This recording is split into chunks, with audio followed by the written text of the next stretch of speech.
네, 현재 시각은 5시 47분입니다. 네, 새벽 12월 7일 5시 47분인데요. 제가 오늘 이렇게 녹화를 하게 되는 건 어저께 제가 그 추천 방송할 때 말씀드렸던 것처럼 저희 아이가 그 모기에 염증이 너무 심해가지고 열이 40도가 넘어서 지금도 잠든 지 이제 얼마 안 됐거든요. 그래서 이렇게 잠들고 제가 부랴부랴 또 이렇게 설교 준비하고 또 아이가 또 계속 깨는 상황이라서 이제 피우다 그 생방송으로 진행하다 혹시 아이가 깨고 이제 아프다 보니까 네, 거기 생방송으로 진행하기 좀 어려울 것 같아서 네, 이렇게 조금 이른 시간에 녹화하게 되는 점 양해 부탁드리겠습니다. 네, 우리 그럼 기도하심으로 피우다 시작하겠습니다. 하나님 감사합니다. 오늘도 우리를 말씀 앞으로 부르시고 주의 말씀을 묵상하게 하시니 감사합니다. 오늘 바울이 그의 영적인 아들 디모데를 향하여 참 성도, 참 그리스도인, 참 사역자의 모습에 대해서 주고자 하는 그 말씀과 교훈을 통해 오늘 우리도 그와 같은 삶을, 그와 같은 그리스도인, 그와 같은 사역자가 되는 오늘이 되길 소망합니다. 오늘 말씀을 나에게 주신 하나님의 음성으로 온전히 듣는 이 아침이 되게 하여 주시옵소서. 감사합니다. 예수님 이름으로 기도드립니다. 아멘. 네, 오늘 우리 함께 살펴볼 말씀은 디모데 후서 3장 10절에서 17절까지 말씀 함께 살펴보겠습니다. 나의 교훈과 행실과 의향과 믿음과 오래 참음과 사랑과 인내와 박해를 받음과 고난과 또한 안디옥과 이고니온과 루스드라에서 당한 일과 어떤 박해를 받은 것을 내가 과연 보고 알았거니와 주께서 이 모든 것 가운데서 나를 건지셨느니라. 무릇 그리스도 예수 안에서 경건하게 살고자 하는 자는 박해를 받으리라. 악한 사람들과 속이는 자들은 더욱 악하여져서 속이기도 하고 속기도 하나니 그러나 너는 배우고 확신한 일에 거하라. 너는 내가 누구에게서 배운 것을 알며 또 어려서부터 성경을 알았나니 성경은 능히 너로 하여금 그리스도 예수 안에 있는 믿음으로 말미암아 구원에 이르는 지혜가 있게 하느니라. 모든 성경은 하나님의 감동으로 된 것으로 교훈과 책망과 바르게 함과 의로 교육하기에 유익하니 이는 하나님의 사람으로 온전하게 하며 모든 선한 일에 행할 능력을 갖추게 하려 함이라. 아멘. 이제 바울은 에베소 교회 안에 있는 경건의 모양은 있으나 경건의 능력을 부인하는 이들, 즉 그리스도인이라 스스로 말하지만 그 안에 생명이 없는 이들과 거짓 교사들에 대하여 그들의 실상을 말하며 그에 반해 참 그리스도인의 모습은 어떠한지 오늘 본문을 통해서 이제 우리에게 가르치고 있습니다. 우리 10절 말씀 한번 같이 다시 한번 읽어볼게요. 나의 교훈과 행실과 의향과 믿음과 오래 참음과 사랑과 인내와로 시작합니다. 그러니까 바울은 나의 교훈과 행실을 먼저 언급하는데요. 여기서 이제 바울의 교훈은 바울이 그토록 가르치고 설교한 내용이죠. 그것과 붙어서 행실이 등장해요. 나의 교훈과 행실, 이것을 가장 먼저 언급하게 되는데요. 여기서 행실이라고 번역된 이 아고게는 일반적으로 가까이 거하는 이들이라면 누구나 알아차릴 수 있을 정도의 뚜렷한 행동을 뜻하는 단어입니다. 그러니까 바울의 교훈은 비단 그의 말이 그러니까 바울의 교훈은 비단 그의 가르침이 말이나 글일 뿐 아니라 그의 행실이었다는 거죠. 즉 언행일치에 대한 삶을 말하고 있습니다. 참 안타깝게도 많은 신학생들이나 사역자들의 착각하는 지점도 여기 있는 것 같아요. 사역자로서 준비되어야 하는 지점이 설교를 잘 해야 하고 어떤 대단한 양육 프로그램을 훈련받아야 한다고 생각해요. 물론 설교도 잘하고 양육도 잘해야죠. 설교 정말 열심히 준비해야죠. 그래서 하나님 앞에 겸손히 그 말씀의 뜻이 무엇인지 깊게 묵상하고 그것을 어떤 방식으로 전달할지 듣는 이들을 고려해 그에 맞는 수사학 방법을 연마하고 또 좋은 성경 공부 프로그램이나 말씀 양육 프로그램을 준비하는 거 좋습니다. 문제는 그게 다라고 여기는 거죠. 정작 진짜 문제는 하나님의 말씀이 글이나 말이 아니라는 거 아니에요? 하나님의 말씀이 그저 성경이 말이나 글이 아니라 오히려 그 말씀은 생명력이 있기 때문에 삶에 더 가까운 것 아닙니까? 어떤 대단한 글이나 말이 세상을 바꾸고 하나님 나라를 이 땅 가운데 임하게 하는 것이 아니라 한 사람의 삶이야말로 그 삶이 땅에 떨어져 심겨질 때 비로소 생명력이 나타나게 되는 것이죠. 그러니까 말씀을 전하는 그러니까 이들 그러니까 사역자라고 한다면 신학생으로서 말씀을 전하는 이들로서 우리가 기억해야 되는 것은 말씀을 얼마나 잘 전할 것인가, 얼마나 양육 프로그램을 좋은 것을 가져올 것인가가 아니라 그 말씀을 우리가 어떻게 살아낼 것인가에 더 집중해야 된다는 것이죠. 그래서 바울이 나의 교훈과 행실, 아까 행실은 그 바울과 가까이 있는 이들이라면 누구나 알아차릴 수 있을 정도의 뚜렷한 행동을 말한다고 했죠. 그러니까 바울이 가르쳤던 그의 말과 그의 행실이 같았다는 것이죠. 그건 최소한 그가 가까운 이들은 바울이 그곳을 가깝게 갖기 위해서 어떤 삶을 살았는지 너무나도 잘 알았다는 것입니다. 또한 이러한 삶의 모습은 비단 말씀을 전하는 어떤 사역자뿐 아니라 우리가 신앙의 연조가 늘어남에 따라 사실 점점 언변은 얼마나 늘어나는지 모르겠어요. 요즘 대부분 다 고학력자들이 많아서 책도 많이 읽고 또 성경 공부도 많이 해서 아는 것도 참 많아요. 그러니까 신앙생활이 늘어나고 신앙의 연조, 신앙생활한 지 연차가 늘어나면 늘어날수록 신앙에 관한 서적도 많이 읽고 성경에 관해서도 많이 알게 되는데, 그렇다면 그에 비례하여서 참 그리스도인도 늘어나야 되는 거 아닙니까? 그렇게 참 그리스도인들이 늘어났다면 최소한 세상은 어제보다 오늘 좀 더 나아져야죠. 최소한 그런 사람들이 모인 교회나 그리스도인들의 공동체는 어제보다 오늘 조금 더 천국과 가까운 모습이어야 되지 않습니까? 그런데 전혀 그렇지 않죠. 오히려 점점 악해지고 퇴보하는 것을 보게 됩니다. 아는 것은 많고 그것을 말하는 것은 점점 능숙하고 유능해지는데 그것을 살아내는 것은 점점 더욱더 어린아이가 되어가기 때문 아니겠습니까?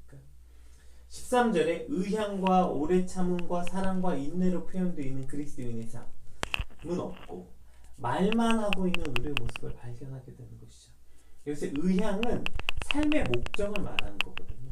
그러니까 그리스도인으로서 성경이 어쩌고 저쩌고 성경 공부가 어쩌고 저쩌고 신앙적으로 들어본 것들은 많고 말은 아주 능수능란합니다. 무슨 훈장 하나씩 단 것처럼 간증거리 하나씩은 다 여기다 들고 다니면서 정작 내 삶의 의향, 내 삶의 목적은 하나님이 아닌 여전히 자기를 사랑하고 돈을 사랑하고 오래 참음과 사랑과 인내랑은 전혀 상관없는 삶을 살아갈 때 우리가 가지고 있는 지식과 말들은 사실 아무런 의미가 없어지죠. 아니 그냥 아무런 의미가 없는 정도가 아니라 그 말들로 인하여 오히려 부끄러움을 당하게 되는 거 아닙니까? 우리 누가복음 12장 한번 말씀 볼까요? 예수님께서 이렇게 말씀하십니다. 주인의 뜻을 알고도 준비하지 아니하고 그 뜻대로 행하지 아니한 종은 많이 맞을 것이요 알지 못하고 맞을 일을 행한 종은 적게 맞으리라. 무릇 많이 받은 자에게는 많이 요구할 것이요 많이 맡은 자에게는 많이 달라 할 것이니라. 이렇게 말씀하셨어요. 알고도 행하지 않는 종은 더 많이 맞게 될 거라는 거예요. 그러니까 말씀을 알고도 행하지 아니하는 자들, 많은 지식을 가지면 많은 것을 찾겠다는 것이죠.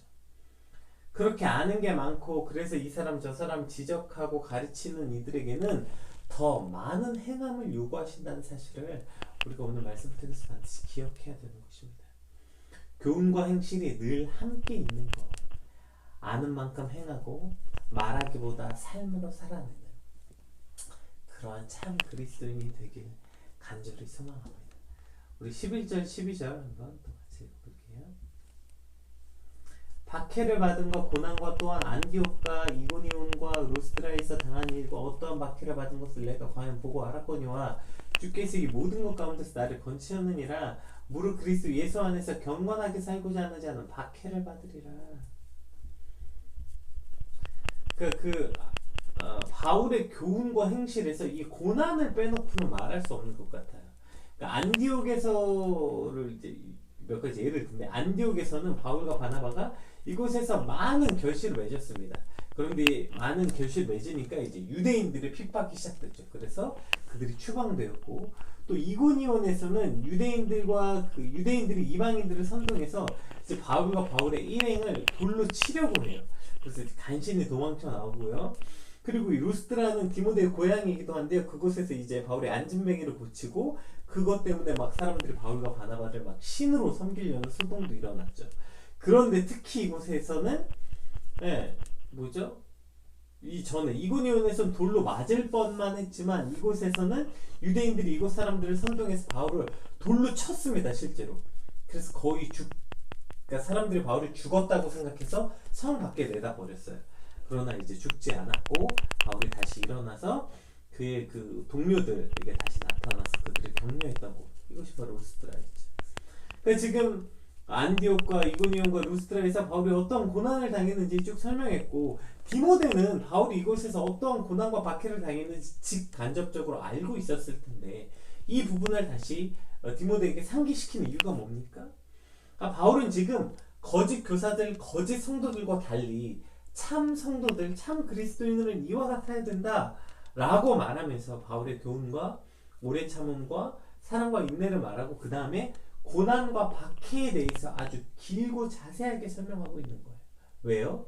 참 그리스도인에게 이 박해와 고난이 아주 중요한 일이기 때문입니다. 그래서 우리가 바울의 신학을 말할 때 고난 없이 영광도 없다, 이것이 바로 바울 신학이라고 말해요. 오늘도 그리스도 예수 안에서 경건하게 살고자 하면 박해를 받으라, 이것이 오늘 바울의 이야기인 것이죠. 바울의 교훈인 것이죠. 13절 볼까요? 악한 사람과 속이는 자들은 더욱 악하여져서 속이기도 하고 속기도 하나니, 이렇게 표현되어 있는데요. 악한 사람들과 속이는 자는 이제 더 속기도 하고 속이기도 한다. 여기서 이 가장 큰 속임은 어쩌면 이거 아닙니까? 무릇 그리스도 예수 안에서 경건하게 살면 복을 받을 것이다, 성공할 것이다, 그렇게 많은 사람들이 집중하고 우러러보는 자리에서 영향력을 끼칠 것이다. 이것이 악한 이들이 속이는 것 아닙니까?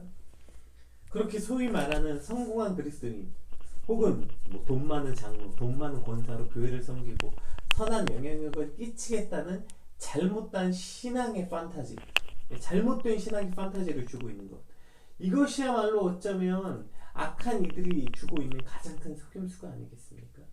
오늘 바울의 가르침은 명확합니다. 오늘 우리 두 눈 똑바로 뜨고 확실히 다시 읽어봅시다. 12절 한번 읽어볼게요. 무릇 그리스도 예수 안에서 경건하게 살고자 하는 자는 박해를 받으리라. 무릇 그리스도 예수 안에서 경건하게 살고자 하는 이들은 복을 받으리라가 아니라는 사실을 우리는 반드시 기억해야 됩니다. 우리가 그리스도인이라면 많은 환난과 여러 가지 박해가 따를 수밖에 없고 이것을 각오하라는 것이죠. 모두 바울과 같은 추방과 옥살이 이와 같은 종류의 박해는 받지 않을지라도 경건하게 살고자 하는 그리스도인들은 무조건 세상의 적대감 속에 놓일 수밖에 없습니다. 따라서 모든 그리스도인들의 박해의 종류는 틀릴지라도 박해받는다는 사실을 동일하다는 것, 이것이 우리가 기억해야 되는 지점입니다. 그러나 우리가 오늘 말씀을 보면서 믿음의 왜곡이 일어난 두 번째 지점이 여기 있는 거죠. 영광은 받으나 박해는 피하고 싶은 것, 영광은 얻고 싶으나 고난은 최대한 피하고자 하는 삶의 태도. 그러나 바울은 이미 디모데후서 2장에 이렇게 말했습니다. 우리 2장 11절 10절 한번 같이 읽어볼까요? 미쁘다 이 말이여, 우리가 주와 함께 죽었으면 또한 함께 살 것이요 참으면 또한 함께 왕노릇할 것이요 우리가 주를 부인하면 주도 우리를 부인할 것이라. 주께서 이미 우리가 함께 주와 함께 죽는 것이 먼저라고 말하는 거죠. 주를 부인하지 않는 것이 그 당시 박해를 받으라는 말과 같은 말이었기 때문에 결국 박해 없이 박해와 고난 없이 영광이 없다고 말하는 것입니다. 우리가 그리스도인이라는 영화로움을 얻고자 한다면 박해를 받는 것, 이것은 선택 옵션이 아니라 필수 요건이라는 사실을 반드시 기억해야 됩니다. 박해와 고난 앞에 도망치고 어떻게든 피하려는 삶이 아니라, 사실 한 대 맞으면 아파서 뒷걸음치기도 하고 또 고난 앞에 두려워서 다리가 안 떨어지고 다리가 벌벌 떨리기도 하죠. 그러나 다시 한 걸음 내딛는 것, 이것이 바로 참 그리스도인, 참 성도라는 사실을 기억해야 됩니다. 바울이 이러한 박해와 환난을 견딜 수 있었던 이유가 뭐예요? 11절에 이렇게 말하고 있습니다. 11절 다시 한번 읽어볼까요? 바울이 견딜 수 있었던 것, 11절 하반절에 어떠한 박해를 받은 것을 내가 과연 보고 알았거니와 주께서 이 모든 것 가운데서 나를 건지셨느니라. 그러니까 주께서 나를 건지셨기 때문에 그러니 두려워하지 말고 그리스도 예수 안에서 경건하게 살고자 하는 이들은 박해를 받으라. 바울을 이 모든 것에서 건져주셨던 예수님께서 두려워하지 않고 박해받기를 각오한 저와 여러분을 건져주실 걸 믿습니다. 우리 14절부터는 이 거짓된 교리를 전하는 이들에게 스스로 믿음을 지키고 참 성도의 삶을 살아가기 위해서 바로 성경을 주셨다 이렇게 말하고 있는데, 우리 14절 15절 말씀 한번 같이 읽어볼게요. 14절 15절 읽어볼게요. 그러나 너는 배우고 확실한 일에 거하라. 너는 내가 누구에게서 배운 것을 아니며 또 어려서부터 성경을 알았나니 성경은 능히 너로 하여금 그리스도 예수 안에 있는 믿음으로 말미암아 구원에 이른 지혜가 있게 하느니라. 이렇게 말하고 있습니다. 그러니까 너는 확실한 일에 거하라. 당시 거짓 교사들이 새로운 이론과 교리를 무장하여 미혹하고 있었기 때문에 디모데에게 전통에 기초한 복음의 진리, 그 외조모 로이스와 어머니 유니게 그리고 영적인 아버지 바울에게서 배운 그 참된 진리의 복음 안에 거하라고 말하고 있는 거죠. 특별히 어려서부터 성경을 알았고 15절에 그렇게 말하고 있죠. 그러니까 너로 하여금 구원에 이르게 하는 지혜가 바로 어려서부터 알게 되는 이 성경의 지혜로부터 시작된다는 거죠. 14절에서도 믿음의 전통을 가진 가정에 대해서 말하고 15절에서도 어려서부터 성경을 알게 되는 환경을 말하고 있습니다. 우리가 믿음의 유산 이렇게 말하잖아요. 그러니까 저는 사실 가난한 목사의 아들로 태어났기 때문에 저에게 이 믿음의 유산의 가치를 알게 되는 건 참 오랜 시간이 걸리게 된 것 같아요. 어릴 때는 믿음의 유산이 아니라 진짜 유산을 받고 싶었거든요. 그러나 점점 제가 믿음의 가치를 알게 되면서부터 부모님께로 받던 이 믿음의 유산이 얼마나 값진 것인지 알게 되는 거 아닙니까? 그 어떠한 재물이나 재능보다 가장 귀하고 값진 것이기 당연히 저희 아이에게도 가장 우선적으로 그리고 또 거의 유일하게 물려줄 수 있는 것이 바로 이 믿음의 유산이 되는 것 같아요. 그 어떤 물질적인 것들이나 혹은 지식이나 기술이 아니라 어려서부터 성경을 알고 성경을 접하면서 예수 그리스도 안에 있는 믿음을 전해주는 그러한 귀한 가정을 꿈꾸는 저와 여러분들께 소망합니다. 우리 16절 17절 한번 같이 읽어볼게요. 모든 성경은 하나님의 감동으로 된 것으로 교훈과 책망과 바르게 함과 의로 교육하기에 유익하니 17절 이는 하나님의 사람으로 온전하게 하며 모든 선한 일을 행할 능력을 갖추게 하려 함이라. 이렇게 결론을 맺고 있습니다. 모든 성경은 하나님의 감동으로 됐다. 이 말씀을 근거로 성경 모호설부터 신적 저작설 여러 성경에 대한 관점들이 나오는데, 어찌 됐든 성경의 저자가 누구든 간에 하나님의 감동으로 쓰여졌기 때문에 교훈과 책망, 이건 교리적 부분이죠.